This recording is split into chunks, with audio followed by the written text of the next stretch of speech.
নিচাযুক্ত সামগ্ৰী বা ভয়াৱহ ড্ৰাগছৰ বিৰুদ্ধে কাছাৰ আৰক্ষীৰ অভিযান অব্যাহত আছে। আপোনালোকে দেখিছে বিগত দিনতো আমি কঠোৰভাৱে এই অভিযান চলাই গৈছোঁ আৰু যোৱা নিশা এটা গোপন সূত্ৰৰ পম খেদি আমি এটা বিশেষ অভিযান আৰম্ভ কৰিছিলোঁ আৰু সেই অভিযানটো হৈছিলে ধলাই অঞ্চলৰ ইছলামাবাদ নামৰ এটা অঞ্চল আছে। ধলাই অঞ্চলৰ এটা ইছলামাবাদ চুবুৰী আছে। সেই চুবুৰীটোত আমাৰ এটা অভিযান চলিছিলে আৰু সেই অভিযান কালত আমি এজন ব্যক্তিক আমি ধৰিবলৈ সক্ষম হৈছোঁ। সেই মানুহজনৰ নাম আব্দুল হুছেইন লস্কৰ, ৩৫ বছৰ বয়স। তেওঁৰ দেউতাকৰ নাম হ'ল লেট মাকৈ মিয়া, ইছলামাবাদ ধলাই।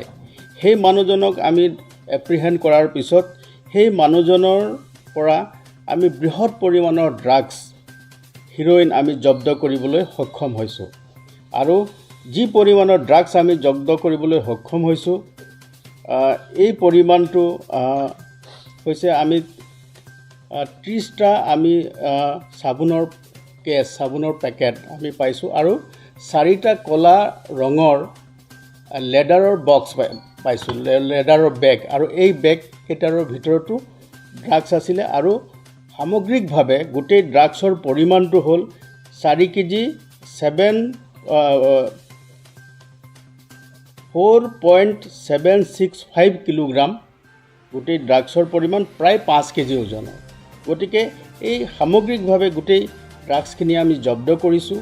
সাক্ষীবাদীৰ সমীপতে আমি ড্ৰাগছখিনি জব্দ কৰিবলৈ সক্ষম হৈছোঁ আৰু তাৰ লগতে আমি এই যি ড্ৰাগছ সৰবৰাহ, এটা বৃহৎ ড্ৰাগছ সৰবৰাহৰ চক্ৰ ইয়াৰ লগত জড়িত হৈ আছে, এটা আন্তঃৰাজ্যিক আৰু আন্তঃৰাষ্ট্ৰীয় চক্ৰ এটা জড়িত হৈ আছে।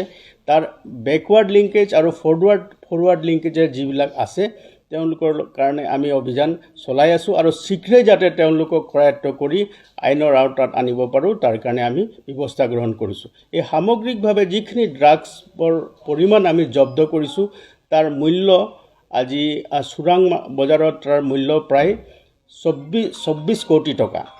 গতিকে আমি এই গোটেই ড্ৰাগছখিনি জব্দ কৰিছোঁ আৰু তাৰ লগতে সেই অঞ্চলটোৰ যি অঞ্চলত আমাৰ অভিযান চলিছে তাৰ অঞ্চলত বহুতো ঘৰ আছে, সৰু সুৰা ঝুপুৰি ঘৰ আছে। গতিকে সেই ঘৰবিলাকতো আমি সন্দেহজনকভাৱে কিবা থাকিব পাৰে বুলি আমি অভিযান এতিয়াও অব্যাহত ৰাখিছোঁ। সেই ঘৰবিলাক আমাৰ চাৰ্চ অভিযান এতিয়াও চলি আছে।